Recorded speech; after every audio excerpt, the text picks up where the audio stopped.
O painel 3 tem como tema papel estratégico da indústria do aço no desenvolvimento econômico. Convidamos para compor o palco o senhor Marcos Faraco, conselheiro do Aço Brasil, vice-presidente da Gerdau e moderador deste painel.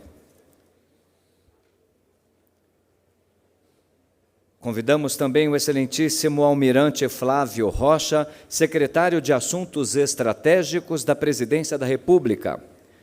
Também a senhora Daniela Marques Consentino, presidente da Caixa, que já está a caminho do Congresso, e assim que ela chegar será agregada ao painel.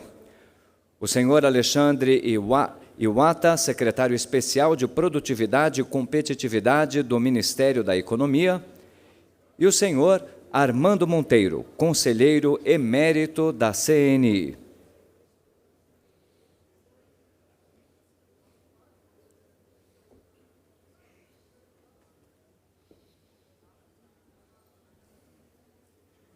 Informamos a seguir as regras de funcionamento deste painel.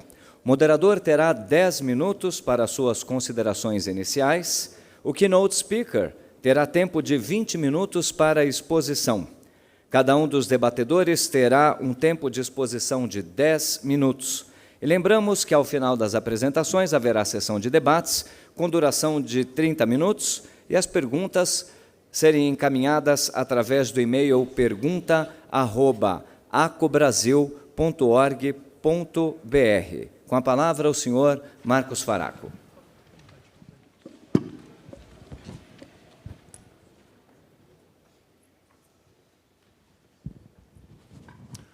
Boa tarde a todos, boa tarde a todas, sejam bem-vindos. Primeiro, boa tarde aqui aos nossos convidados do painel, almirante Flávio, secretário Iwata, ministro Armando, muito bom contar com todos aqui, e daqui a pouco a nossa presidente Daniela também chega, né? Nós conversamos hoje pela manhã, e eu até dentro da minha fala inicial comentei a importância do aço, e o aço como um setor estratégico para a nação, o aço como base de uma cadeia e base de um desenvolvimento, né? E eu comentei hoje cedo que economia e produção de aço caminham juntos, que PIB e aço são dissociáveis, que um país que quer crescer precisa crescer com aço. Um número que nós olhamos sempre, e é um número que nos chama a atenção, quando a gente faz um olhar nos últimos 20 anos, o consumo de aço por habitante no país está da ordem de 100 quilos por habitante. Se nós olhássemos países similares, há 20, 30 anos, na mesma base que nós estamos olhando com países que saíram da mesma referência nossa, estão com 500 quilos homem-ano, 600 quilos homens-ano, como é o caso de China, como é o caso do Chile, como é o caso de vizinhos muito parecidos conosco, como o México. Esse último ano agora, nós fechamos 2021, pela primeira vez dos últimos 14 anos, com crescimento na demanda específica de aço, e chegamos a 120 toneladas homem-ano de consumo per capita de aço no Brasil. É um crescimento que nós gostamos, agradecemos, importante, mas muito longe daquilo que, como nós, nação, merecemos, aquilo que nós temos trabalhado e naquilo que a gente tem investido. Então, a pergunta que fica para todos nós é como é que a gente destrava esse nosso país, como é que a gente destrava a nossa economia para que a demanda per capita de aço possa crescer, para que a gente possa ter crescimento e, por consequência, maior consumo de aço. Nós temos falado aí dos setores principais, hoje construção, setor automotivo e equipamentos, ou máquinas e equipamentos, representam cerca de 80% da demanda de aço no Brasil. Como é que a gente cresce esses setores? Como é que o Brasil ganha representatividade? Quais são os entraves que precisam ser removidos hoje no nosso país para que a gente possa crescer? Esse é um debate, acho que é um debate muito saudável, um debate que nós, como setor... Daniela, com licença, eu interrompo. Seja muito bem-vinda. Boa tarde, chegando conosco aqui, e aí agradeço, presidente da Caixa, antiga secretária Daniela Marques. Seja muito bem-vinda, Daniela. Desculpa pelo atraso, estava na Abimax, nossos amigos lá. Isso, é muito bem-vinda. E eu estava acabando a minha fala falando dos desafios que a gente tem no setor do aço, os desafios do crescimento e o quanto é importante, né? O setor da construção, você pilota hoje a Caixa Econômica, que é um grande fomentador da construção, a indústria base de um país. Comentei hoje na minha fala sobre desindustrialização, custo Brasil, assimetrias, como é que a gente pode, em conjunto, fazer com que o setor cresça e porque quando o setor do aço cresce, a nossa economia cresce, gera empregos qualificados, gera riqueza, gera desenvolvimento e empurra essa nação para frente. Esse é o pano de fundo do nosso debate, esse é o pano de fundo da nossa conversa hoje.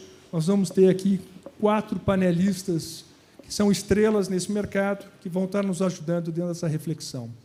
Eu queria começar aqui essa conversa de hoje, convidando o nosso excelentíssimo almirante Flávio Rocha, para que possa nos brindar com a sua palestra de abertura desse painel. Almirante Flávio, seja muito bem-vindo. Boa tarde. E a palavra é sua. Muito obrigado, Marcos. Eu queria inicialmente agradecer ao meu amigo Marco Polo, Jefferson de Paulo, presidente executivo e do Conselho da Aço Brasil, pela honra de poder estar aqui neste fórum tão importante para o país, principalmente estando num painel que diz respeito à minha área de atuação no governo, uma área que muito me gratifica, que é a estratégia, e saudar os meus amigos aqui, começando aqui pela minha querida Dani Marques, o nosso presidente, eterno presidente da CNI, Armando Monteiro, que tanto contribuiu e contribui para a indústria nacional. É uma honra compartilhar esse painel com um amigo. E o meu colega aqui de labuta, no dia a dia do nosso governo aqui, o Iwata, que é o Alexandre Iwata, que é o nosso secretário de Produtividade e Competitividade do nosso Ministério da Economia. Eu queria também pedir desculpa, mas o importante mesmo que eu me sinto é por estar aqui falando para uma audiência na qual está o Dr. Jorge Gerdau, né, que é realmente um ícone da nossa indústria do aço e tanto representa para o nosso Brasil. Bom, a Secretaria de Assuntos Estratégicos é uma pasta muito peculiar, né, no nosso governo e, como eu disse, para mim, muito gratificante. Quando o presidente Bolsonaro decidiu trazer a secretaria para o primeiro escalão, ela tinha sido extinta em governos anteriores, não sei por que motivo, ela foi reativada pelo presidente Temer, e o presidente Bolsonaro trouxe para o primeiro escalão e me chamou para conversar, primeiro dia em que me convidou para o cargo, e ficamos horas conversando sobre estratégia, sobre planejamento estratégico, e podemos registrar na conversa que o Brasil, ele, ao longo de sua história, começou o planejamento estratégico formal na Segunda Guerra Mundial, um plano especial, depois um plano de equipamentos, isso durante a guerra, depois veio o famoso plano de metas do presidente Juscelino,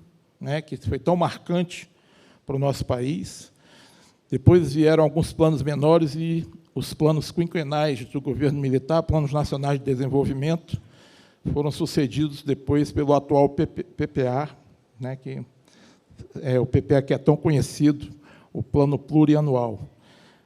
Mas são planos, né? São planos muito bons nas suas devidas fases históricas, mas acima dos planos estratégicos há que haver estratégias e acima das estratégias há que haver políticas.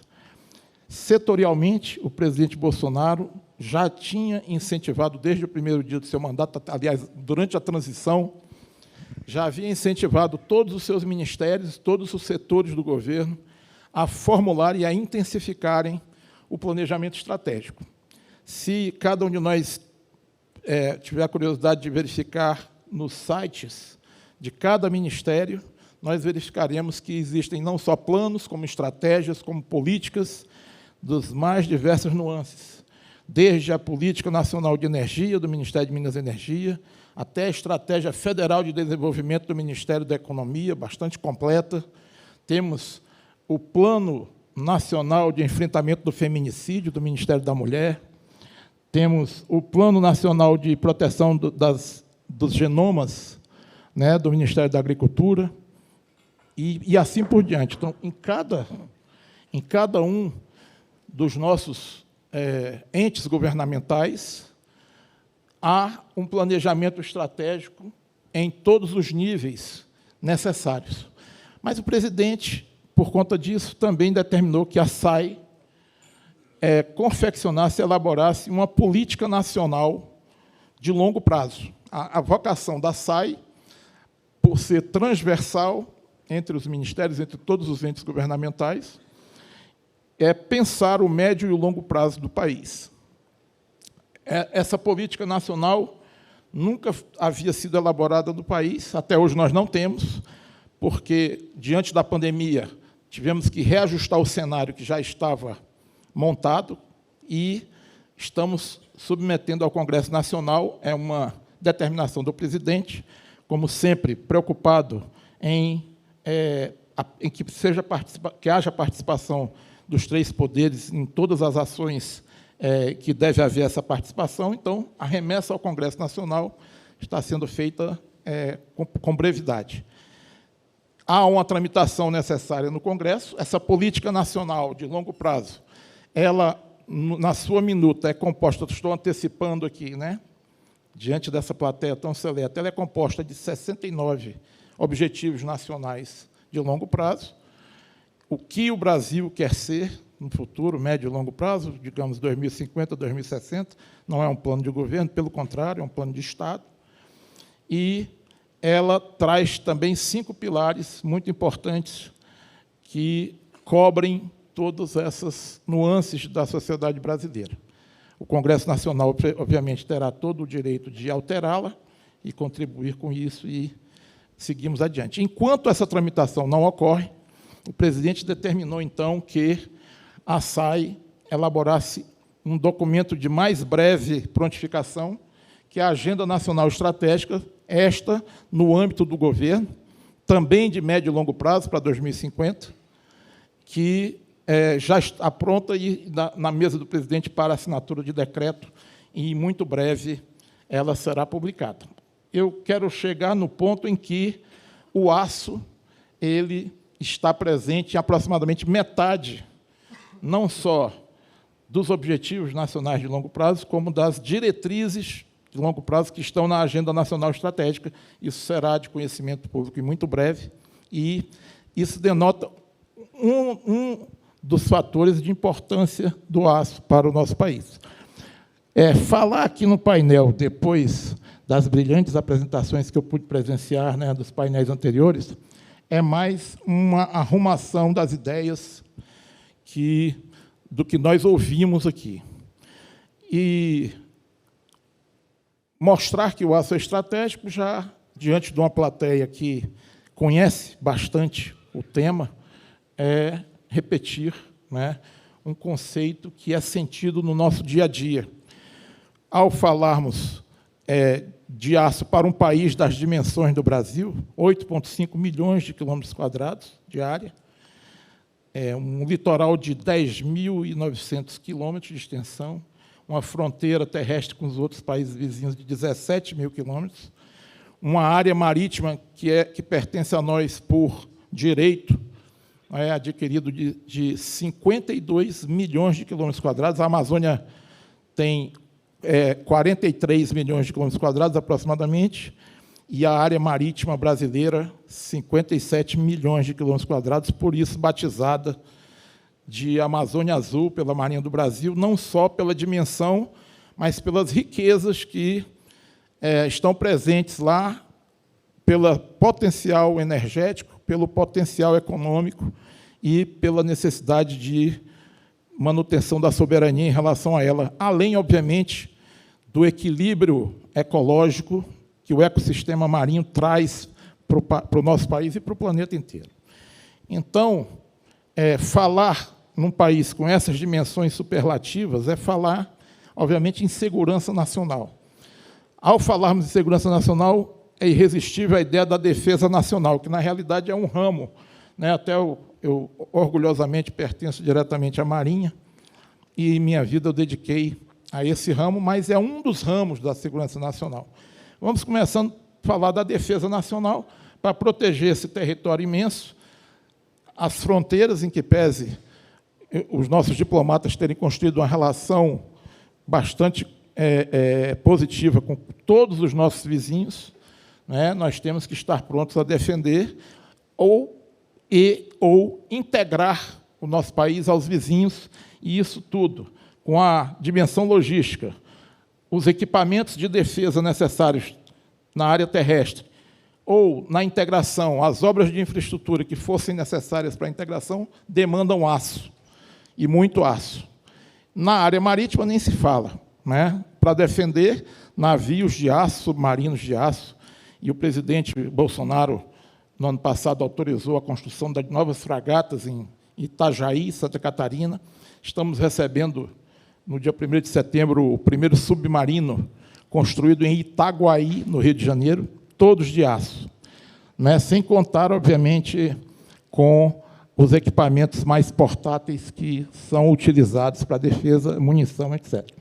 Agora, a segurança nacional como um todo, ela tem outras nuances que são tão importantes quanto a defesa. Nos dias de hoje, nós estamos vivendo um momento de preocupações com a segurança alimentar. Já foi falado aqui, apenas para consolidar essa ideia por um outro ângulo, no nosso agro, desde o simples arado, passando pelas colheitadeiras, ceifadeiras, esteiras, né? Os sistemas de irrigação para o plantio, os silos de armazenagem, dependem do aço, sem se falar, obviamente, mais uma vez, da rede de infraestrutura que é necessária para a segurança alimentar, para o fluxo desses bens produzidos no agro, que dependem, por sua vez, dos fertilizantes, dos defensivos, que são produzidos em bens de produção que necessitam grande potência e que são feitos de aço. Ao chegar no consumidor, nos restaurantes, nas nossas casas, utensílios de aço. Então, para a segurança alimentar, é indiscutível, né, o aço como um item estratégico. Quando trazemos para a segurança energética, o nosso ministro do Meio Ambiente teceu aqui comentários muito importantes, aliando o meio ambiente à energia, nós que temos a matriz energética mais limpa do mundo, lembrando que essa matriz energética concentrada bastante nas hidrelétricas, barragens, turbinas, equipamentos feitos de aço, e que estamos evoluindo na transição energética para a energia eólica, com torres feitas de aço, e energia solar, com componentes de aço, em que pese as telas, os painéis terem menos aço do que uma usina eólica, mas essa transição energética ela demanda e demandará muito aço. Itaipu produz 14 gigawatts de energia por ano. O nosso ministro do Meio Ambiente mencionou, e isso é uma dádiva que o Brasil está começando a aproveitar, os projetos de energia eólica que equivalem a 45 a 50 Itaipus, por uma característica natural do nosso país. Enquanto países do hemisfério norte têm uma plataforma continental curtíssima e regimes de ventos instáveis e fora dos envelopes, dos padrões para a utilização dos cataventos eólicos, nós temos faixas do Maranhão, principalmente, Bahia, Rio Grande do Sul, em que a plataforma continental tem uma distância e um regime eólico permanente e adequado para o investimento em energia eólica. E o aço entrará forte, como nós já vimos no painel anterior, para essa transição na área eólica. Não esqueçamos que o combustível fóssil ainda reina, ao ver a paisagem de exploração e explotação de petróleo. Ela se dá em 95% para óleo e gás. Na nossa plataforma continental, somos campeões de exploração de águas profundas, plataformas de petróleo e gás, feitas de aço, material transportado em navios mercantes, tanques feitos de aço, né, que, obviamente, atracam e desatracam de portos, estruturas portuárias que usam equipamentos de aço.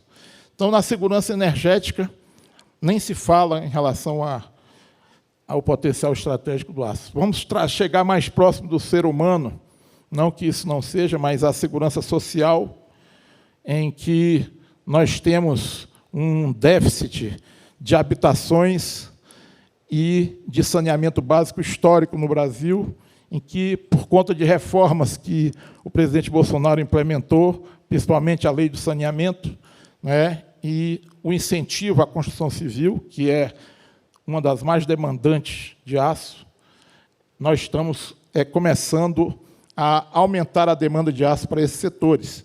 70 bilhões de reais, num passe de mágica, que obviamente não é passe de mágica, simplesmente o governo saiu da intermediação para não atrapalhar, né, a iniciativa privada, não atrapalhar deixando de atravancar e não atrapalhar deixando de achacar a iniciativa privada, deixou que o fluxo de recursos saísse direto do investidor para aquele que necessita dos recursos. Então, saneamento básico com as suas obras, né, de infraestrutura para o saneamento também demandam aço.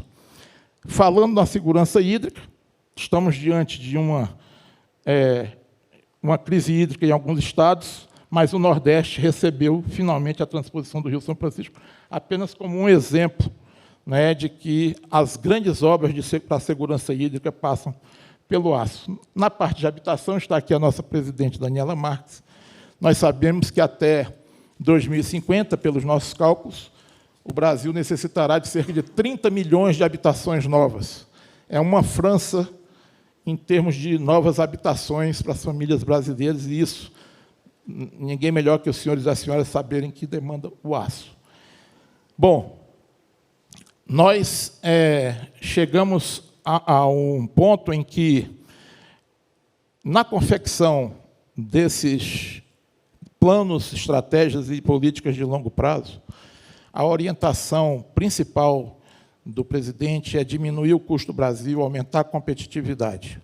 Para isso, nós não estamos esquecendo da capacitação das pessoas em todos os níveis, visando cada um dos setores. Estamos falando aqui do aço, mas, em relação aos setores estratégicos do Brasil como um todo, nós estamos muito preocupados com isso.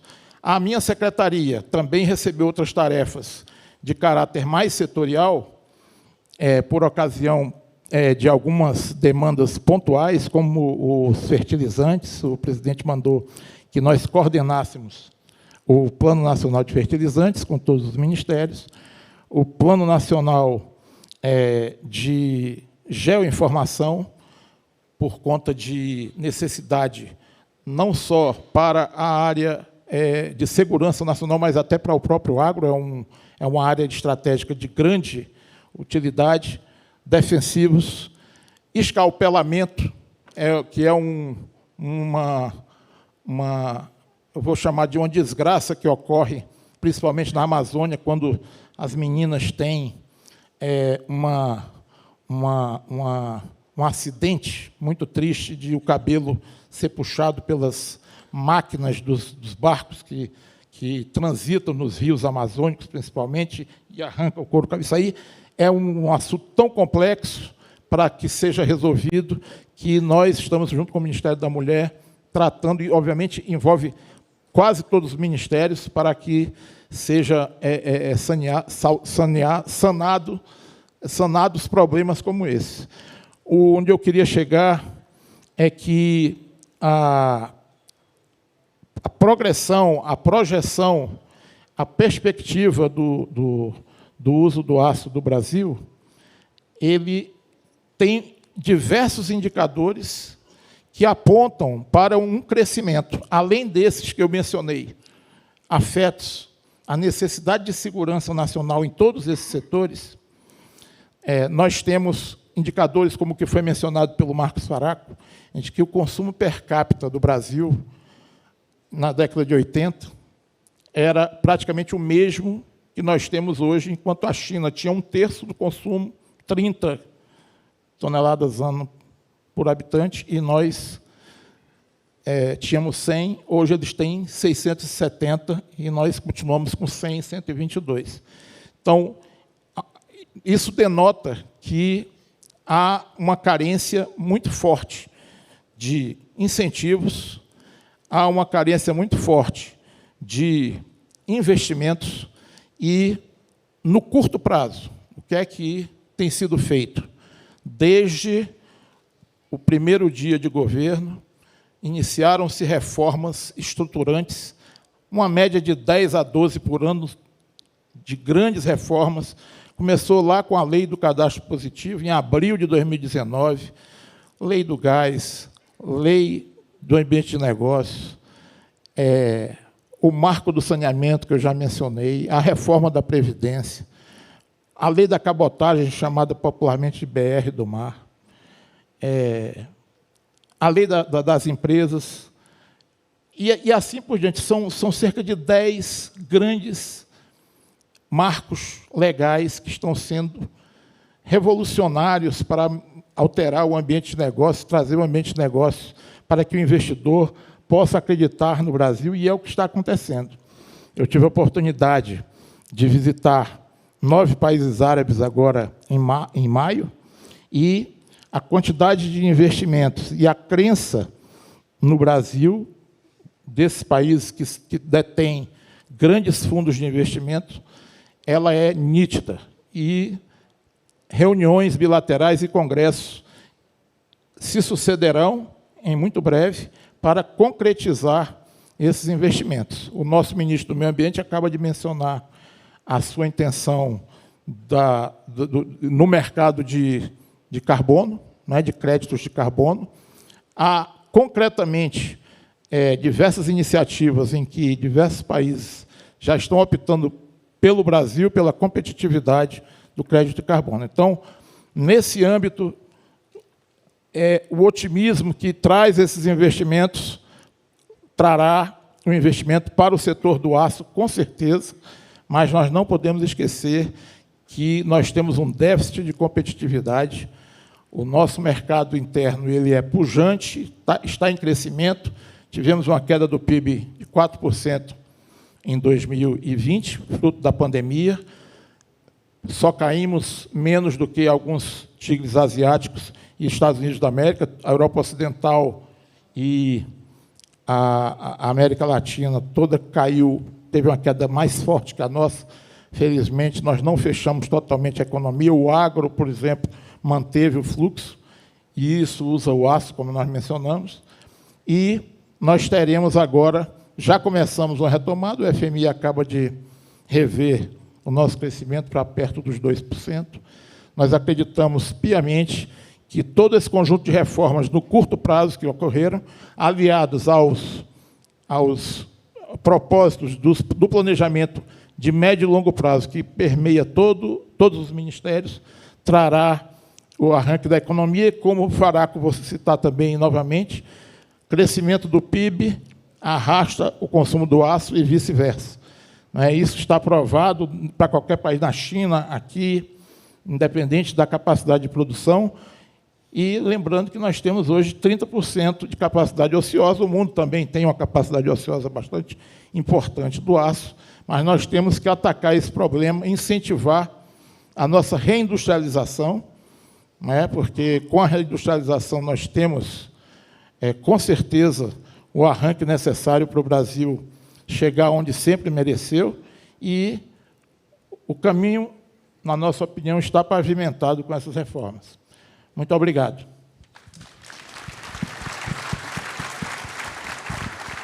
Almirante Flávio, muito obrigado pela sua conexão de ideias, pela sua fala. Eu agradeço muito.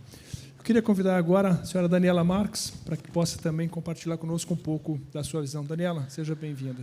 Obrigada, Faraco. Cumprimentar meu querido Armando, cumprimentar o seu Jorge Gerdau, que ilustra aqui com a ilustre presença, meu amigo Marco Polo e os demais presentes. Boa tarde a todos.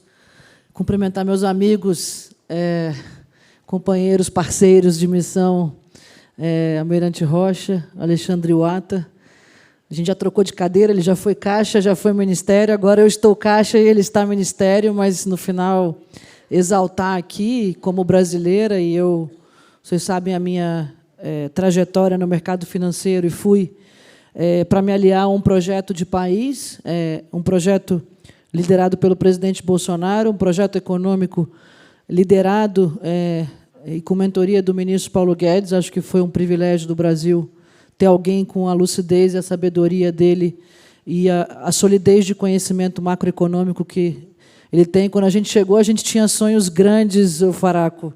Mal sabíamos nós que íamos lidar com o pior choque econômico que qualquer pessoa viva já viu, né? Então, acho que o Ata e o Rocha, assim, exaltar o ambiente construtivo que a gente tem no governo, enquanto time, não importa a posição. Eu joguei no bastidor como assuntos estratégicos, assim como o Rocha. Assuntos estratégicos é um chapéu bem amplo e bem divertido, né, Rocha? E, assim como o Iwata e outros, é muita gente unida no propósito de construir um projeto de um país melhor, e acho que a gente tem agenda econômica, botar o Brasil numa agenda de mercado. É difícil falar em 20 minutos, em 10 menos ainda bem que eu estou com um chapéu de caixa hoje, e eu complementaria a sua agenda com a nossa estratégia de semicondutores, né, que é muito importante. Os carros viraram celulares de roda agora, e existe um déficit, e a gente tem trabalhado ali numa estratégia nacional e um plano de uma agenda robusta para atrair investimentos para o Brasil e tornar o Brasil um polo de semicondutores, assim como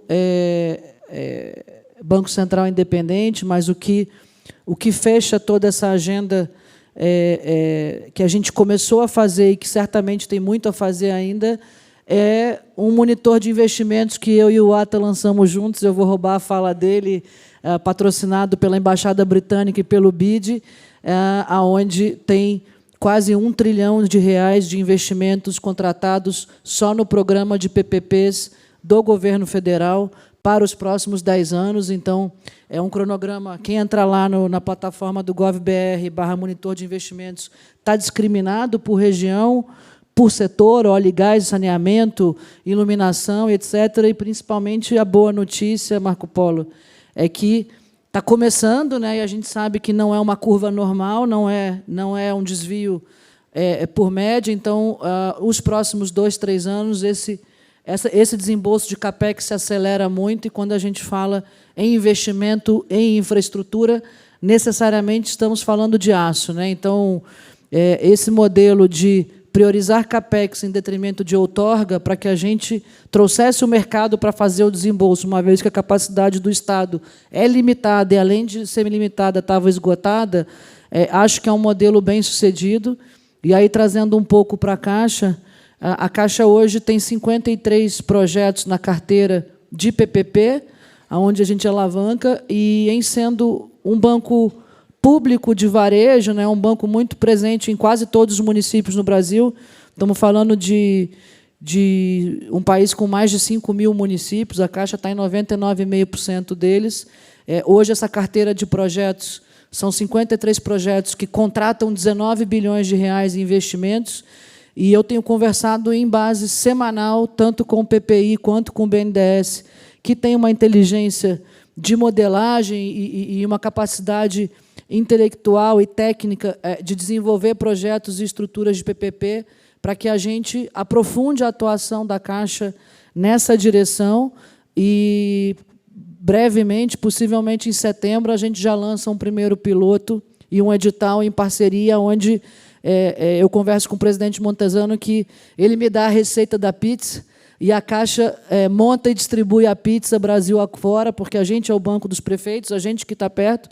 E quando eu vejo tudo que ainda tem de potencial em iluminação pública, resíduo, creche, saneamento, e os mais de 5.000 municípios, onde é sabido que as prefeituras muitas vezes não têm estrutura, não têm capacidade de atrair, estruturar projetos, não tem nem capital humano para fazer, eu vejo que a Caixa pode ter uma carteira não de 50 projetos, mas facilmente de 400 projetos, e é para lá que a gente está tentando ir. Já deve lançar um primeiro edital em setembro, e quando a gente fala em mais projetos de PPP, estamos falando de aço, e aí, trazendo um pouco para a infraestrutura, só em desembolsos do governo federal, a gente está em mais de 28 mil empreendimentos, são 195 bilhões de reais em operações estruturadas pela Caixa na área de infraestrutura.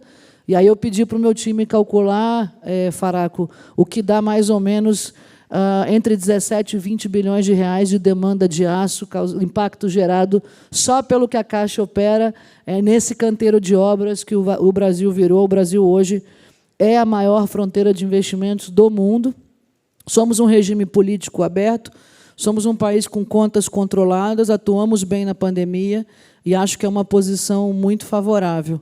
E aí, indo um pouco para a habitação, que é onde a Caixa tem a reconhecida excelência, a gente tem 2/3 do mercado de habitação, existe um déficit a ser corrigido, né, e a construção civil está muito forte, a gente está concentrando foco e energia nisso, não basta ter competência, tem que ter um pouco de sorte também. Então, eu tomei posse 1º de julho, e a Caixa bateu o recorde histórico, Marco Polo, em julho, de contratação e habitação. Foram 16 bilhões de reais só no mês de julho, o que significa 38% de crescimento em relação a julho de 2021, o que me faz ter certeza de que o Brasil está no caminho certo.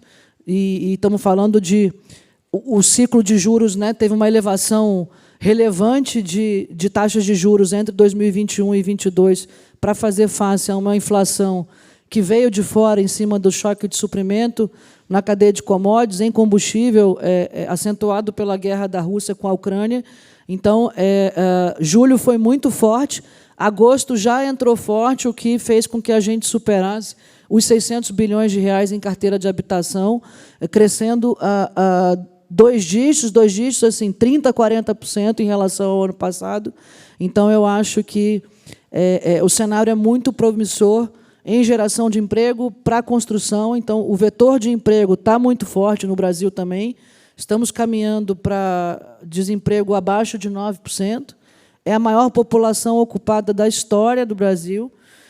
E uma média mensal ali via CAGED, impulsionada por micro e pequena empresa, impulsionada por construção, impulsionada por agro, de 200 a 300 mil vagas por mês, o que vai fazer com que a gente feche esse ciclo com uma taxa possivelmente abaixo de 9%. E isso nos coloca na direção de trabalhar na zeragem do déficit habitacional e, principalmente, eu acho que, quando eu olho tudo que tem contratado e ainda o que pode e deve vir, a gente tem trabalhado lá para abrir a fronteira do crédito, né, Alexandre, dentro do projeto de lei 4188, que está no Senado, já aprovado na Câmara.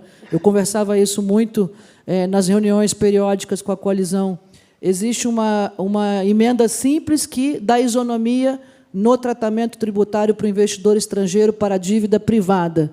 Então, o Brasil tinha uma jabuticaba que eu passei 3 anos perturbando a Receita Federal todos os dias, nosso time inteiro, porque por que todo investidor não residente é tributado no seu domicílio fiscal, e isso vale para investimento em título público brasileiro, hoje quase R$1 trilhão de estoque de investimento estrangeiro no Brasil. Isso vale para quando uma empresa emite uma ação na B3 e se financia via equity, quase 800 bilhões de reais de estoque de investidor não residente em ações na B3. Isso vale quando uma empresa de capital fechado se financia via equity por um fundo de private equity ou de venture capital. São quase 300 bilhões de reais de estoque.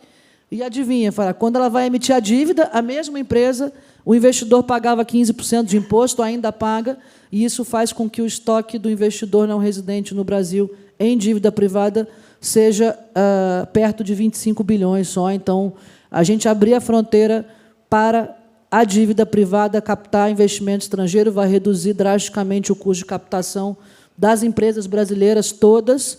Então, estamos fazendo esforços ali conjuntos, né? Eu trabalhei bastante nesse projeto enquanto membro do Ministério da Economia para que o Senado aprove logo, e aí sim a gente amplia essa fronteira e atrai mais investimentos.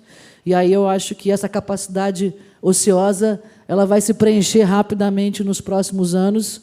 Eu sou uma eterna otimista, fui servir o meu país por acreditar num país melhor, para o meu filho que tem 7 anos, E num congresso semana passada eu disse: falem bem do Brasil, porque falar bem do Brasil atrai mais investimentos. E eu acho que o Brasil foi muito bem na pandemia, está muito bem perante o cenário global nesse momento e tem tudo para entrar numa rota contínua de crescimento estruturado. Essas são minhas considerações iniciais.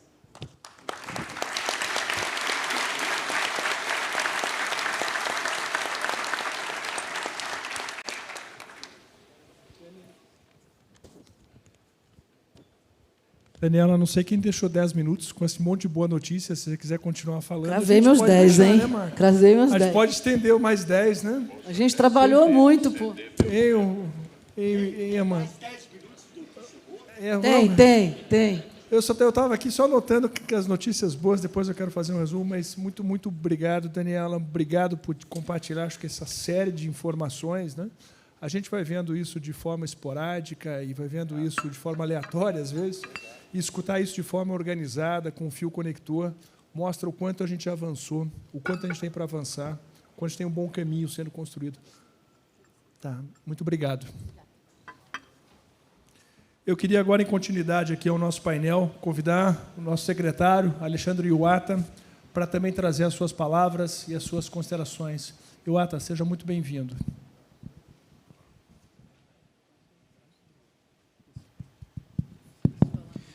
Boa tarde a todos. Conta o resto das notícias boas agora. É isso que eu vou fazer, isso que eu estou pensando aqui. Mais 10 minutos aqui. Pessoal, boa tarde a todos. Queria primeiro agradecer ao presidente Marco Polo, cumprimentar o presidente Gerdau. Nos encontramos alguns anos atrás, presidente, na discussão do projeto de lei de portos, né? Foi, acho, um projeto muito emblemático para o país. Queria cumprimentar o ministro Armando Monteiro, minha chefe, Daniela Marques. Ainda considero minha chefe, é uma honra estar trabalhando agora nessa cadeira que ela ocupou e fez muito trabalho importante para o país. A gente está levando adiante a agenda. Muito obrigado, Dani. Cumprimentar o Faraco, cumprimentar aqui o almirante, meu colega aqui de painel, o almirante Flávio. Cumprimentando a todos novamente, é uma honra estar falando aqui pelo Ministério. A gente tem uma agenda muito intensa, a Dani falou aqui das várias boas notícias, liderança do presidente Jair Bolsonaro, é uma honra estar trabalhando nesse time, com o direcionamento do ministro Paulo Guedes. Bom, a gente sempre teve focado no binômio, que para a gente é muito claro, que é o binômio de austeridade fiscal e melhoria do ambiente de negócio. O almirante comentou que todas essas reformas teriam um impacto no curtíssimo prazo. De fato, elas já estão acontecendo, quando a gente olha todos os indicadores. Eu estava na SPE final do ano passado e a gente estava acompanhando as previsões para o PIB do Brasil em 2022. E é interessante porque, na época, a previsão estava em torno do Brasil não crescer ou crescer a zero, agora este ano, e desde então a gente vê recorrentemente atualizações dessas previsões para cima. E a última indicador do Banco Central seria uma prévia do PIB, saiu semana passada. A gente está antecipando o crescimento do país em torno de 2,2%. Já tem banco antecipando um crescimento de 2,5%. Isso é um primeiro indicador super importante para a gente. Desemprego, o Brasil bateu 9,3% de taxa de desemprego no último mês. Também é emblemático esse indicador, por quê? Porque alguns economistas falavam que o Brasil teria que crescer durante 3, 4 anos seguidos para chegar a uma taxa de desemprego abaixo de 9,5%. A gente chegou abaixo de 9,3% agora. Geramos 1,33 milhões de empregos em 2022, com alguns detalhes, como a presidente Daniela comentou, 72% desses empregos foram gerados em micro e pequenas empresas, 33%, esse dado é interessante, eles foram gerados em municípios com menos de 100 mil habitantes. Então, a gente está vendo a geração de emprego em lugares onde a gente não via tanta geração anteriormente. Isso tudo a gente já precifica como sendo o resultado de todas as reformas, todas as ações que têm sido feitas. E quando a gente pensa, mas teve uma bala de prata, teve uma ação específica que causou está causando esse crescimento, essa queda de desemprego, na verdade, o que a gente observa é que não foi uma ação isolada, é um conjunto de ações. Como o almirante Flávio colocou muito bem, várias reformas, vários marcos que aconteceram, mas a gente tenta sempre olhar o todo. Primeiro, acho que tem uma mudança importante do ponto de vista de direcionamento, até em relação ao financiamento e ao crédito. Antigamente, o crédito era crédito público, via instituições públicas, crédito direcionado. Hoje em dia, é crédito de instituições privadas, crédito livre. Um dado que eu gosto muito, a gente teve, na época de 2011, 2014, quando a gente tinha a TJLP, 6% do financiamento, 3% do financiamento, 3% do PIB do financiamento era financiamento privado, mas via o BNDES, 3%. E apenas 2,6% era financiamento privado, livre. Hoje em dia, a gente tem 6,8% do PIB em financiamento puramente privado e apenas 0,7% desse financiamento via BNDES. Então, a gente teve uma migração total do direcionamento e da forma de financiar as empresas. Isso já é realmente uma mudança de paradigma e a gente está trazendo mais o setor privado funcionando sem a mão do Estado. Outro ponto importante, a taxa de investimento, a presidente Daniela comentou que a gente já está monitorando em torno de quase 1 trilhão de investimentos contratados em infraestrutura, tanto em infraestrutura quanto óleo e gás. Nós temos mais 370 bilhões de investimentos projetados, de projetos que estão já em fase avançada de estudos. E aí, quando a gente olha a forma de financiamento desses projetos, por exemplo, um outro indicador interessante, o financiamento via debêntures incentivadas, debêntures que saíram à luz da 12431. Em 2018, a gente tinha em torno de 24 bilhões de volume de debêntures incentivadas. Hoje em dia, a gente já tem em torno de 48 bi. A gente dobrou o investimento privado via debêntures incentivadas. Além disso, a dívida, que a duration dessa dívida era em torno de 5, 6 anos, está passando a mais de 8, 9 anos. Então, você tem mais investimento privado com alongamento desses investimentos. Então, daí é todo o replanejamento do mercado financeiro para atender os investimentos. Bom, agora a gente tem um dever de casa ainda grande pela frente. No curtíssimo prazo, eu tinha conversado com vários agentes dos setores, no setor produtivo. No curtíssimo prazo, vocês estão acompanhando, a gente tem a questão do decreto do IPI, que é importante para sanar algumas inseguranças jurídicas que existem no mercado hoje e trazer essa redução permanente de imposto para toda a indústria. Curtíssimo prazo também, a gente tem que trazer aqui uma nova regulamentação via medida provisória, possivelmente, para a TBU, que é a tributação sobre bases universais. Hoje em dia, a média de tributos na OCDE está em torno de 22,9%, o corporate tax no Brasil é em torno de 34%, então a TBU ela traz aí um crédito de 9% justamente para tornar as filiais brasileiras no exterior competitivas. Além disso, a TBU ela consolida lucros e prejuízos das filiais brasileiras fora do Brasil, na hora de a gente fazer a apuração do lucro líquido. Então, assim, essa é uma medida importante. E a terceira medida que está aí no forno, que a gente espera soltar logo, é a questão do preço de transferência, que também impacta diretamente a tributação, impacta diretamente a precificação das operações entre partes relacionadas, incluídas aí as operações entre filiais e matrizes em diferentes países. Isso é uma coisa também que está no pipeline agora do curto prazo. Agora, no longo prazo, temos aí um dever de casa também de reformas macro importantes. A reforma tributária é fundamental, tanto do imposto de renda, quando a gente já comentou, o corporate tax 34%, 22,9% como média da OCDE. Temos que avançar nessa agenda de reforma tributária do imposto de renda. Temos que avançar também na agenda de reforma tributária do IVA. É fundamental, a gente tem uma miríade de tributos e de regras tributárias, isso prejudica bastante o funcionamento da economia, então, para a gente, isso aí é um projeto fundamental, prioritário.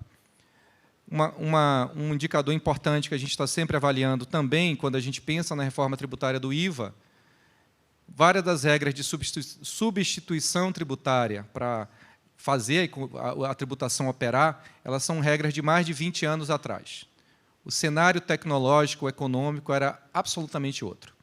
Hoje em dia, a gente já tem a figura do e-social, então todos os gastos com mão de obra já estão num único lugar, e a gente tem a figura também da nota fiscal eletrônica, tanto de produtos quanto de serviços. Então, com isso também, a gente já tem o arcabouço tecnológico de dados para a gente avançar com uma reforma moderna do imposto sobre valor adicionado, com isso, a gente consegue fazer uma melhor gestão, as empresas conseguem fazer uma melhor gestão, a Receita Federal também, de créditos e débitos. Então, a reforma tributária está realmente aí como prioridade, na sequência do que tudo que tem sido feito.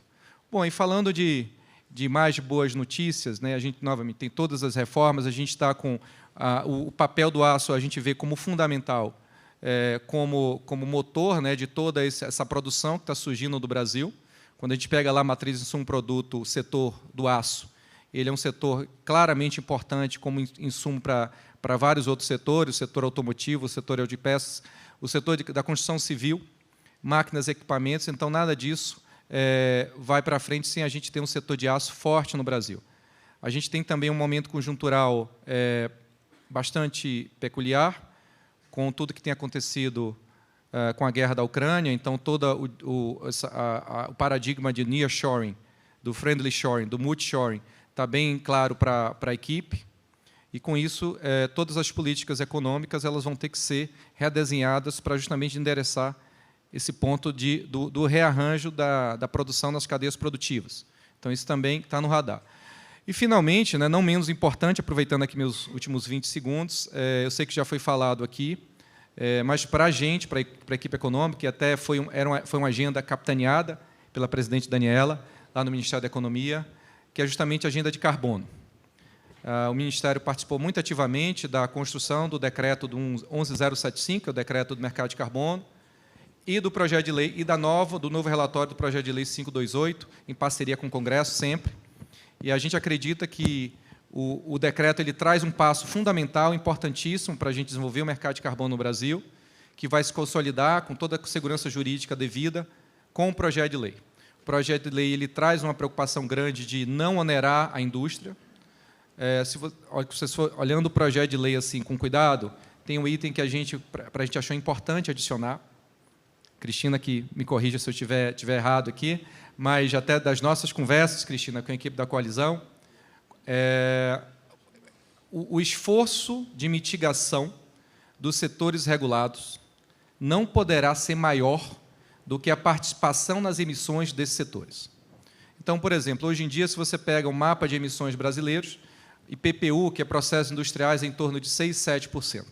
Então, se a gente regulasse todo o setor de IPPU, que obviamente vai haver exceções ali nessa regulação, o esforço de mitigação desse setor não poderia passar de 7% da redução prevista pelo Brasil, comprometida pelo Brasil para cumprimento da nossa NDC. Então, isso aí é um dos itens que está lá no projeto de lei, assim como vários outros, para, de um lado, a gente garantir que o projeto, que o mercado de carbono ele floresça no Brasil, que o Brasil seja um hub importante na indústria de crédito de carbono, inclusive provendo serviços para a América Latina, mas, por outro lado, protegendo e trazendo aí as devidas salvaguardas para a gente não onerar em demasia o setor produtivo brasileiro. Acho que é isso. Acabei aqui meu tempo. Mas, novamente, né, nossa agenda está muito clara na nossa cabeça, é a busca do caminho da prosperidade e da gente ter sempre aí esse Brasil que dá certo. Muito obrigado.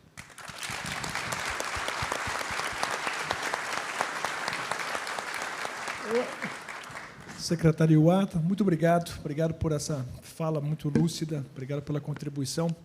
Eu queria lembrar a todos, né, que a gente está se aproximando aí do fim do painel. Então, aqueles que têm perguntas, que encaminhem as perguntas para pergunta@acobrasil, sem o cedilha.org.br, para que a gente possa debatê-las aqui no painel. Eu gostaria de convidar agora nossos ex-ministros, ministros, né, nosso colega Armando Monteiro, para que ele possa trazer a sua contribuição a esse painel. Muito obrigado, Armando. Seja bem-vindo. Muito boa tarde a todos. Eu quero agradecer o convite para mais essa edição do Aço Brasil.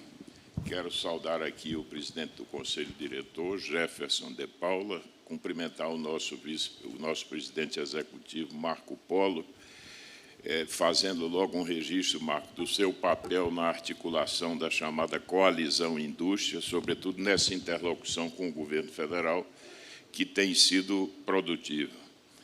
Quero cumprimentar também aqui, de modo especial, essa figura que é referência no movimento empresarial do Brasil e seguramente uma das vozes mais importantes nessa agenda de modernização da economia brasileira, que é o nosso querido professor, sempre, Jorge Gerdau. Quero saudar aqui os participantes do painel, o moderador, o nosso amigo Faraco, saudar o nosso almirante e nordestino, quase conterrâneo. O Ceará e Pernambuco, vamos dizer, têm uma relação aparentemente concorrencial, mas não é, uma relação muito fraterna. Quero saudar a presidente da Caixa, Daniela, saudar também o Alexandre, que é o secretário especial de produtividade. Bom, eu não tenho propriamente notícias assim boas para anunciar, mas, evidentemente, não posso deixar de também celebrar aqui todos esses dados e essas informações. Mas eu queria fazer aqui uma consideração sobre algo que nos preocupa, que é essa perda de impulso da economia brasileira, que vem se revelando cada vez mais desde os anos 80. Quer dizer, nós somos hoje uma economia de baixo crescimento.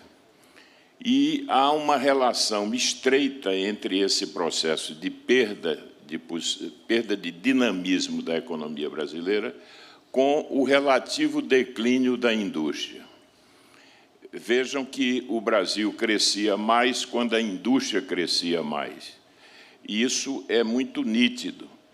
É importante registrar que a indústria de transformação vem perdendo posição no PIB, e aí há uma situação curiosa. O Brasil é um país de industrialização tardia e de desindustrialização precoce. E aí nós teríamos que ver quais são as causas desse processo. Por que é que o Brasil perdeu esse impulso, esse vigor na indústria? Evidentemente que há múltiplos fatores que estão associados a várias circunstâncias, mas é possível identificar, por exemplo, um quadro de estagnação da produtividade no Brasil. E há um estudo recente de professores da PUC do Rio Grande do Sul que nos coloca uma questão desafiadora, almirante. É que, quer dizer que o Brasil teve um crescimento da produtividade média do trabalho de 4,3% durante um longo período que vai até o início dos anos 80. E, depois disso, nós temos um quadro de relativa estagnação da produtividade do trabalho. E o paradoxo é que, nesse período, de 80 até os dias atuais, a escolaridade média do trabalhador aumentou no Brasil. Ainda que tenhamos problemas na área educacional e um problema de qualidade na educação, mas o fato é que a escolaridade média passou de 3 anos no início de 80 para 8,5 anos agora. Então, vem a pergunta: por que é que a produtividade do trabalho declinou se houve, nesse período, um aumento da escolaridade, ainda que registrando as deficiências na área educacional? É porque, claramente, o Brasil deixou de acumular capital físico, ou seja, passamos a investir menos em infraestrutura e passamos a incorporar menos tecnologia através da incorporação de bens de capital e de recursos mais produtivos ao longo desse período. Então, quando falamos do aço, nós temos que falar do grande desafio que é a retomada do crescimento econômico. O Brasil precisa crescer, e, sem crescer, nós não vamos resolver nenhum dos nossos problemas. Sei que essa agenda é uma agenda desafiadora, é uma agenda densa, é uma agenda que vai além dos ciclos políticos, e, nesse sentido, eu gostaria de dizer que há um papel importantíssimo a ser assumido pela liderança empresarial, porque é preciso que tenhamos uma claríssima compreensão da centralidade desse processo de relançamento da indústria no Brasil.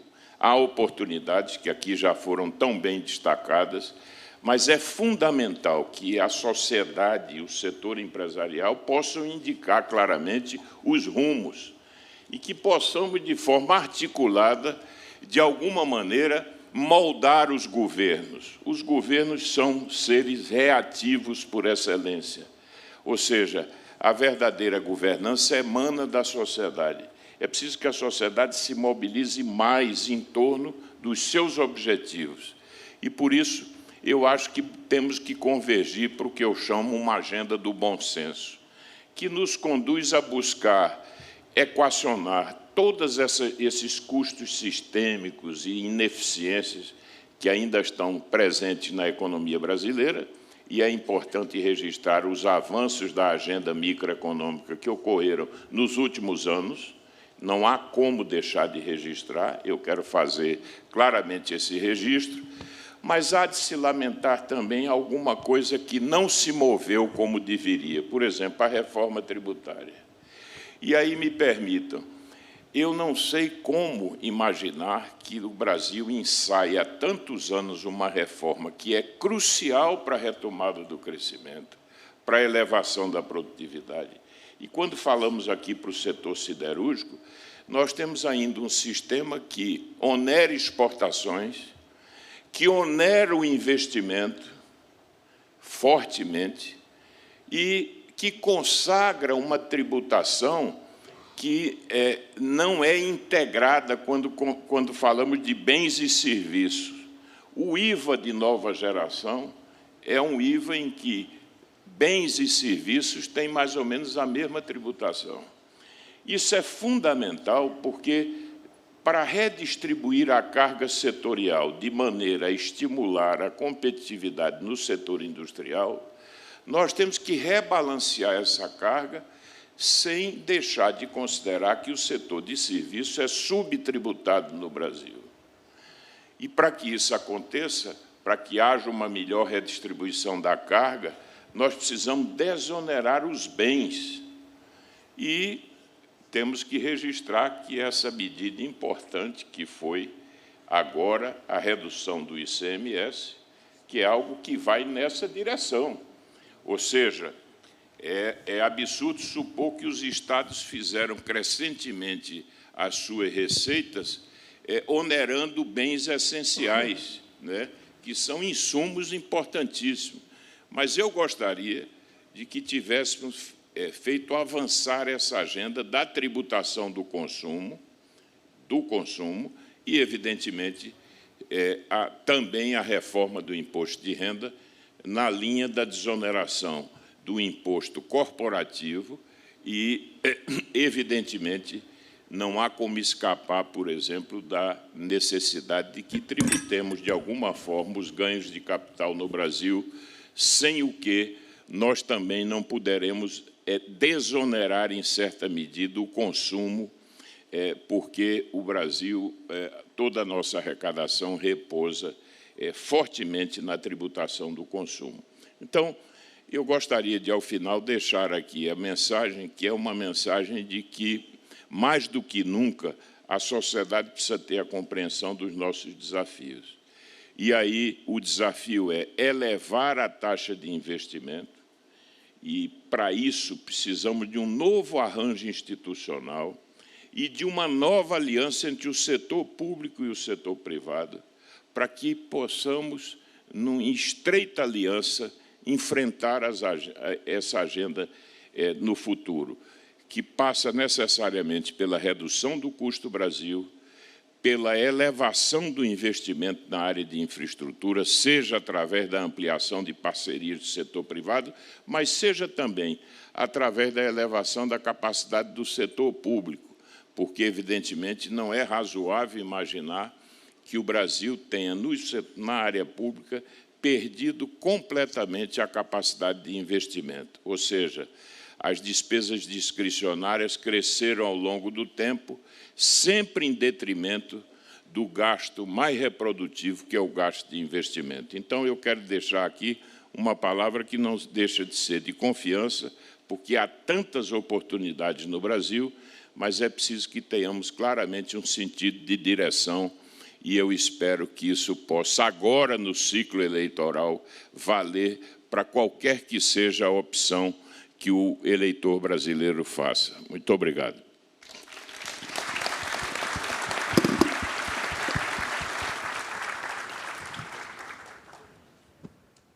Muito obrigado, Armando. Muito boa a sua fala. Eu queria aproveitar, a gente está caminhando aqui para o fim do painel, a gente recebeu algumas perguntas, e eu queria começar com algumas perguntas para a gente poder debater. A primeira pergunta veio para o secretário Iwata. Ela tem uma consideração. O Brasil está negociando acordos de livre comércio com países da Ásia, cujos produtores de aço são hoje os principais alvos de medidas de defesa comercial no mundo. O que o governo brasileiro pensa fazer em relação a esses acordos de comércio para evitar que sejam fortemente lesivos à indústria nacional? Bom, obrigado, Faraco, pela pergunta. Em termos de acordos comerciais, hoje a gente já tem, nos últimos 3 anos, 15 novos acordos que o Brasil firmou. A média de 4 anos que a gente teve no passado, a cada 4 anos, era em torno de 4 acordos. Um por ano. Ultimamente, nos últimos anos, a gente firmou 15. Obviamente, tem uma preocupação, na verdade, nenhum desses acordos vai ser feito sem a devida participação do setor produtivo. E eu não enxergo possibilidade de esses acordos saírem de tal forma que eles vão lesar o setor de aço especificamente, que é o caso da pergunta. Eu acho que isso, no último acordo que a gente teve agora de automóveis, na verdade, até a gente espera que haja aumento das exportações de automóveis do Brasil. Então, é um acordo que vai trazer um benefício específico para o setor, né, falando de automóveis. E eu imagino que toda essa discussão e o desenho do acordo seja completamente aderente aos anseios e às necessidades do setor, para a gente não prejudicar esse processo de reindustrialização do país, né? Até porque, novamente, né, voltando à questão do friendly shoring, do nearshoring, e dada a importância do setor do aço no Brasil, é importante que a indústria do aço brasileira continue forte. Então, isso aí está muito claro para a gente.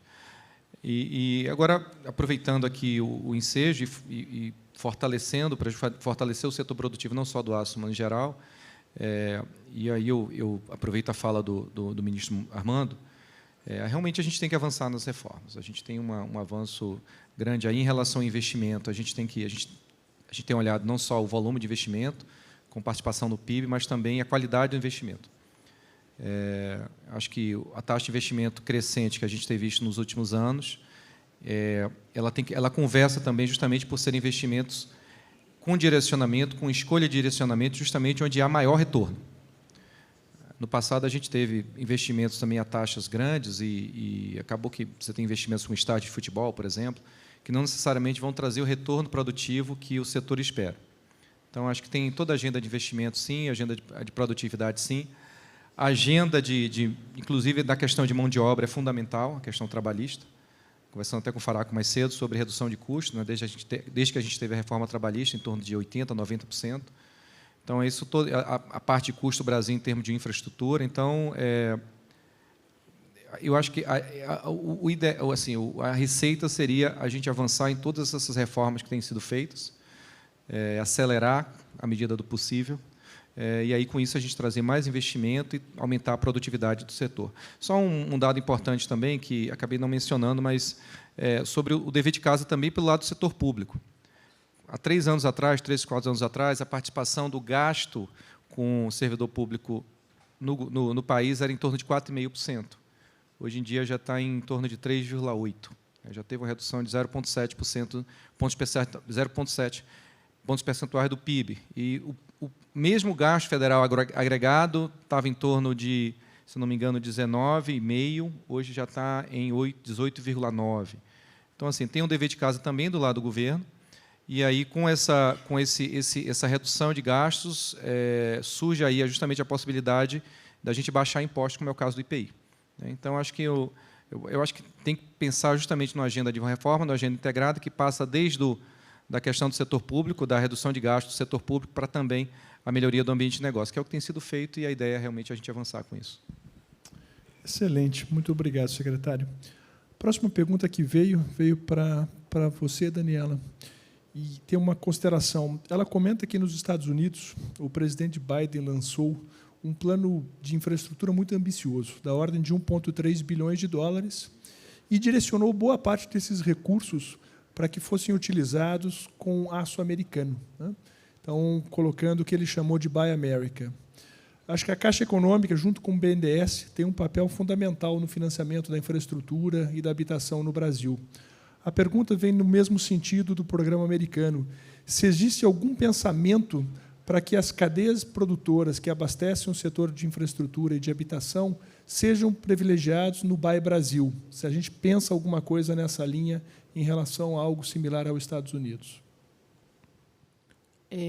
Eu não vejo isso no momento, não. Eu acho que o modelo é modelo de mercado. É óbvio que a agenda de abertura é sabida, né, Alexandre, tem que ser um processo gradual, porque reconhece-se o histórico que a gente tem e a gente sabe que uma abertura acelerada antes de você dar o choque de produtividade que é necessário, ela mata a indústria local, mata a indústria de aço local, principalmente, e a gente sabe o tamanho da competitividade do aço chinês. Então, e por isso trabalha-se tanto numa agenda de carbono pró-mercado, para que o Brasil, com a vantagem competitiva de minério de ferro que tem, não deveria voltar, né, produto acabado mais barato lá de fora do que daqui, assim como eu não gostaria de ver, e por isso trabalhei muito nesse projeto para que não nascesse uma Carbobras. Você, daqui a 5 anos, quando o mercado for cross-border, você vê uma montadora japonesa comprando um certificado de carbono para se zerar mais barato do que a brasileira, né? Então, hoje não há discussão disso. Acho que esse modelo de parceria público-privada é bem-sucedido. Já houve uma tentativa lá atrás, né, no setor de petróleo, de fazer esse tipo de privilegiar a produção local. Não é o que funciona. O que funciona é realmente dar um choque de produtividade.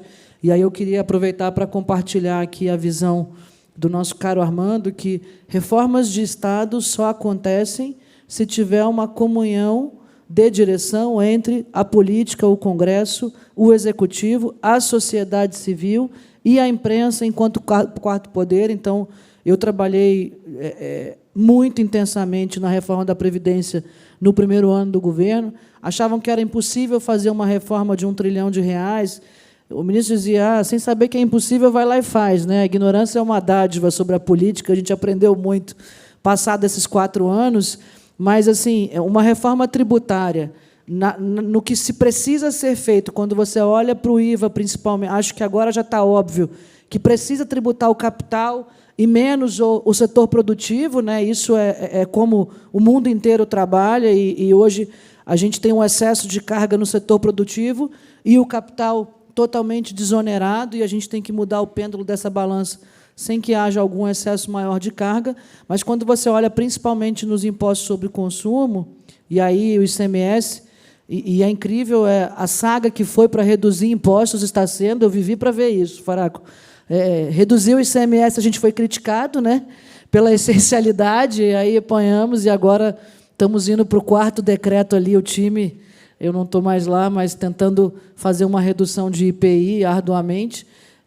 Mas, assim, mexer com a parte federativa toda, você vê que a gente tentou fazer evolutivo, só mandando PIS e COFINS. Ou você tira o chapéu setorial de serviço, de indústria, de partido A, B, C, governador A, B, C, e veste um chapéu de Estado, de como é que a gente acha um equilíbrio geral melhor, num sistema mais simples, aonde o choque de produtividade vai ser tão grande, a elevação da atividade é tão grande que vai beneficiar a todos no final, a soma das partes vai ser maior do que o todo, porque não é missão impossível você fazer uma reforma onde ninguém perde, né, no seu status quo. Alguém vai ser um pouco mais onerado e alguém menos a hora que você tenta simplificar e vir para um IVA dual ou qualquer que seja o modelo.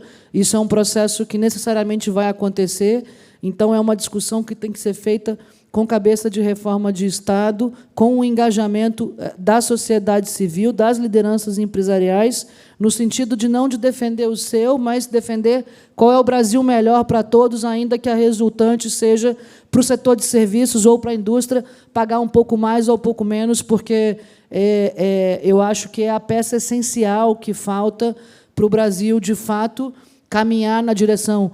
Trabalha-se muito bem na agenda para entrar na OCDE, e aí a gente caminhar numa direção de ser um país competitivo e estar numa posição entre as 5 ou 7 maiores economias do mundo. Então, precisa... Acho que a pandemia tirou um pouco do enfoque de da agenda legislativa, em você trabalhar numa reforma tão crítica, né, e tão densa quanto essa, e passado esse período eleitoral, o dia de começar é o dia seguinte, né, independente do resultado, e, de novo, independente do partido político, eu acho que a direção de política econômica está dada, qual é a virtuosa, e é uma reforma para você fazer logo em início de mandato, como foi a Previdência no mandato anterior, pela criticidade que ela tem. Muito obrigado, Daniela. Muito obrigado pelas considerações. Eu tenho mais 2 perguntas aqui. Eu vou dividi-las, na verdade, entre os nossos dois convidados. Peço perdão. A primeira, pode deixar, que eu não se preocupe. A primeira pergunta é para o almirante Flávio Rocha. O senhor, ao longo da sua apresentação, acho que explanou bastante bem sobre a importância estratégica do aço, né? E como ele se conecta com a soberania e a segurança nacional, e aí uma série de exemplos, né? Nós estamos vendo um mundo caminhando por um regime, aí, em função do que está acontecendo na Europa, um regime de proteger as suas indústrias em função desse cenário internacional. A pergunta que veio de um colega foi: de que forma nós, aqui no Brasil, podemos fortalecer a cadeia de produção nacional, especialmente a cadeia de produção do aço? Muito obrigado, Faraco. Obrigado a quem fez a pergunta. Realmente, o conflito Rússia-Ucrânia, ele trouxe um ingrediente que inicialmente seria regional, mas que pela dinâmica das alianças, né, não só alianças militares, como as alianças geopolíticas e econômicas, que passaram a ocorrer nessa região, nós todos que estamos aqui sentimos o impacto maior ou menor nos setores diversos da economia brasileira, menor impacto este do que foi sentido certamente em outros lugares do globo. Nós tivemos uma sequência de relacionamento diplomático do Brasil desde o início do mandato do presidente Bolsonaro, que permitiu que o impacto desse conflito Rússia-Ucrânia não fosse tão sentido aqui quanto foi nos outros lugares do globo.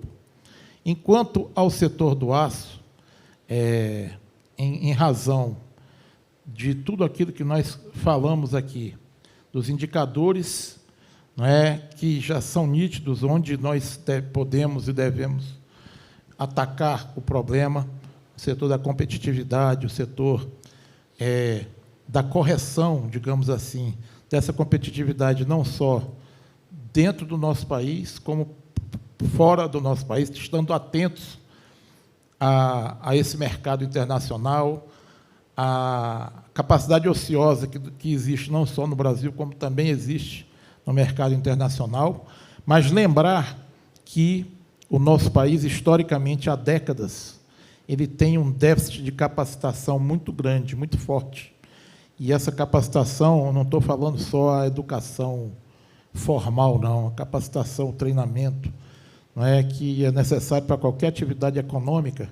O Brasil, há décadas, ele tem esse déficit, e todo o planejamento estratégico de todos os ministérios que nós temos aí, senhores e senhoras vão notar que tem um ingrediente e uma preocupação muito grande em relação a essa capacitação, em todos os níveis.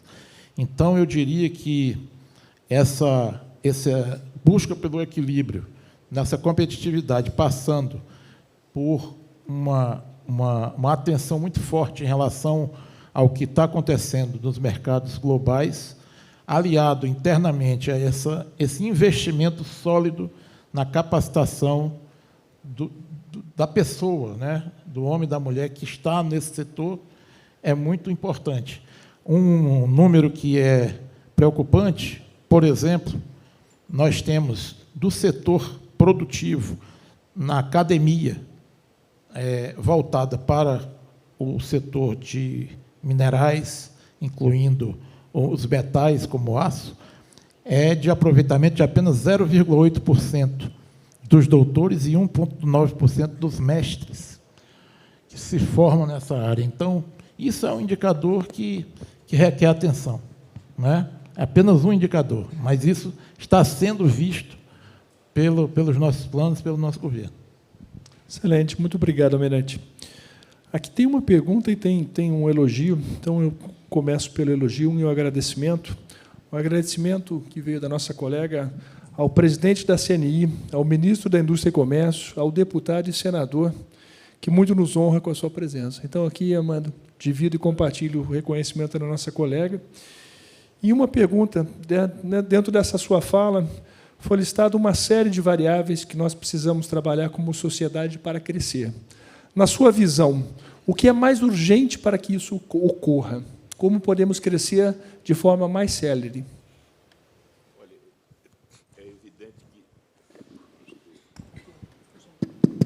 Agora, bom, primeiro, não se cresce por exortação apenas, nem de forma voluntarista. Quer dizer, a agenda do crescimento é uma agenda que tem que ter foco, tem que ter uma capacidade de mobilizar instrumentos e até de transformar instituições. Portanto, não é algo que se faz a um toque de caixa. Agora, é preciso ter um sentido de direção.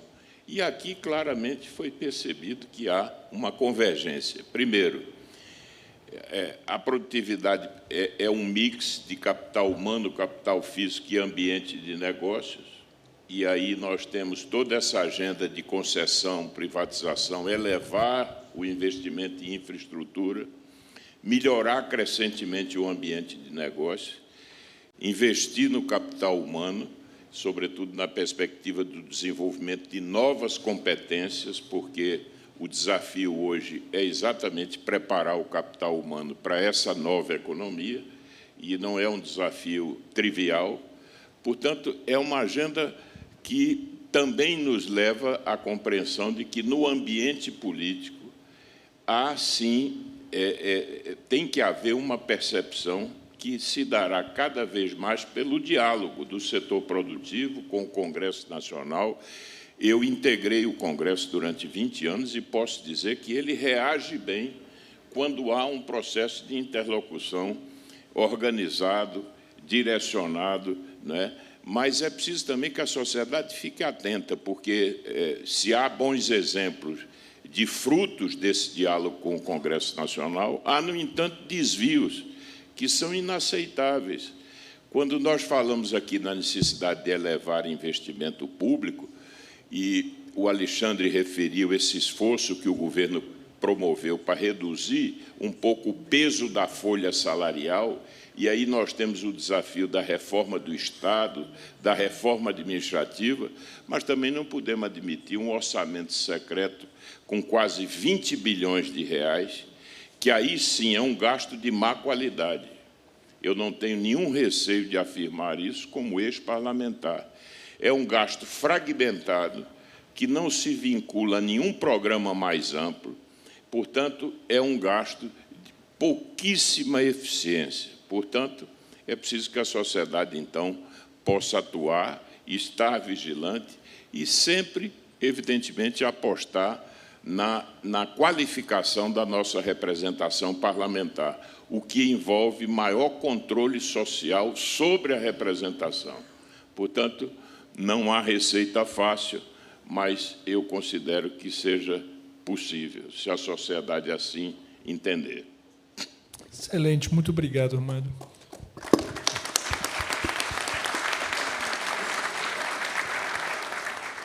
Eu queria avançar aqui dentro do nosso painel. Eu acho que a gente teve o privilégio de escutar esses 4 brilhantes colegas patriotas brasileiros aqui dividindo um pouco das suas impressões.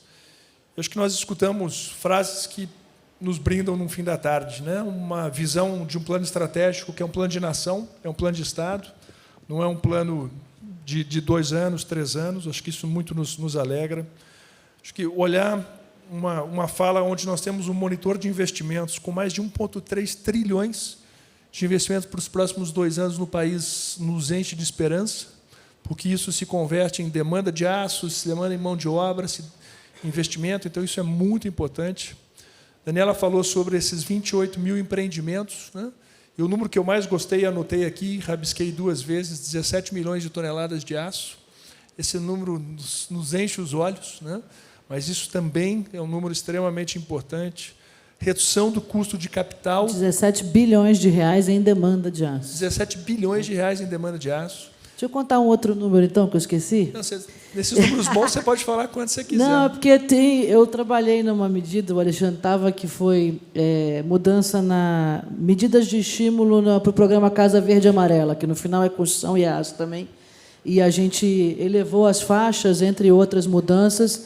Pela elevação de taxa de juros, estava difícil de operar, e a Caixa é o banco operador, e acelerou muito, tá? Então, assim, as medidas deram resultados. Eu estava do lado de lá quando foi feita a proposta para o Conselho Curador do FGTS, e agora pulei do lado de cá. Então, a gente está estimando um aumento de 20% nas contratações do Casa Verde e Amarela agora no segundo semestre do 2022, como resultado das mudanças das medidas de estímulo. Foi muito bom o resultado. O segundo trimestre tinha sido muito devagar. Excelente, excelente notícia.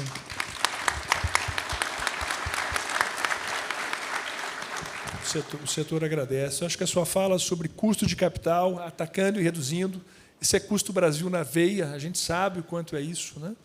Eu acho que a visão positiva da austeridade fiscal, da facilidade de fazer negócio, 2 vetores tão importantes, né, secretário? Acho que essa visão positiva para o ano de uma revisão de PIB que está sendo feita todos os meses. Acho um alento a gente ver a questão do desemprego também numa declinante, né? Acho que a gente escutou aqui essa visão acontecendo. E esse fechamento agora feito pelo ministro Armando, também uma visão bastante sóbria, concatenando aí todos os nossos desafios e fazendo, de certa forma, um chamamento à sociedade para que a gente se junte e possa discutir, junto com o governo, os nossos caminhos, né? Eu queria encerrar, eu acho que talvez com testemunho. Eu tive o privilégio, desses últimos 4 anos, de poder conviver com todas essas figuras nas nossas discussões dentro do Instituto Aço Brasil. Eu acho que teve uma frase que me marcou. Em nenhum momento nós tivemos qualquer dificuldade de diálogo, de debate, pudemos não concordar em todos os pontos, mas sempre tivemos uma conversa muito franca e construtiva, e uma visão de futuro, e uma visão de crescimento, e uma visão de como podemos seguir fortalecendo a indústria, que é um setor tão importante para essa economia. Então, em nome de todo o Instituto Aço Brasil, de todo o Conselho, eu queria aqui, também em meu nome, agradecer a cada um de vocês e agradecer pela presença nessa tarde de hoje, que tanto nos abrilhantou. Muito obrigado. Muito obrigado, Almirante. Obrigada. Obrigado, secretário.